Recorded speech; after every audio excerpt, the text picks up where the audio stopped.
நம்ம நாத்து திருமணமான புதுசுல. என்னமா இது? மெதுவா பேசுத, சத்தமா பேசு. நான் உன் புருஷன் தானே, எதுக்கு பயப்படுத? தைரியமா பேசு. சாம்பார் வைக்கவா இல்லனா புளிக்குழம்பு வைக்கவா? சாம்பார தின்னுபிட்டு கடமடாங்கோ, அதனால புளிக்குழம்பே வச்சிரு.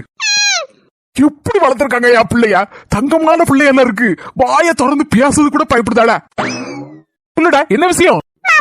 சாயந்திரத்துக்கு உங்களுக்கு காபி பிடிக்குமா இல்ல டீ பிடிக்குமா? ஹார்லிக்ஸா பூஸ்டா? மாமனுக்கு எப்பவுமே இஞ்சி டீ தான் பிடிக்கும். ஓகே மாமாய். இப்படி ஒரு பொண்டாட்டி கிடைக்க நான் என்ன தவம் செஞ்சேனோ? 5 மாதத்திற்கு பிறகு. என்னடா இது? வீடு திண்டுக்கல் பூட்டி இருக்கு. குட்டிமா, எங்கடா இருக்க நீ? பெரிய பூட்டி இருக்க நம்ம வீட்ல. அடே லூசு மாமாய், அப்பளகட்ட மண்டையா. எங்க அம்மாட்ட ரொம்ப போர் அடிக்குன்னு சொன்னா உடனே மாமக்கா போயிட்டு வரோம் ஊட்டிக்குன்னு சொல்லி எல்லாரும் டூர் கிளம்பிட்டோம். பக்கத்து வீட்ல சாவி இருக்கு, வாங்கி திறந்து வீட்ல பண்ட பாத்திரம் எல்லாம் கழுவி போட்டு அப்புறம் வீடெல்லாம் தூத்து எடுத்து வாரி துணியெல்லாம் துவைச்சு போட்டு இருங்க. அம்முக்கு டும்முக்கு அம்மாள் டும்மாள்.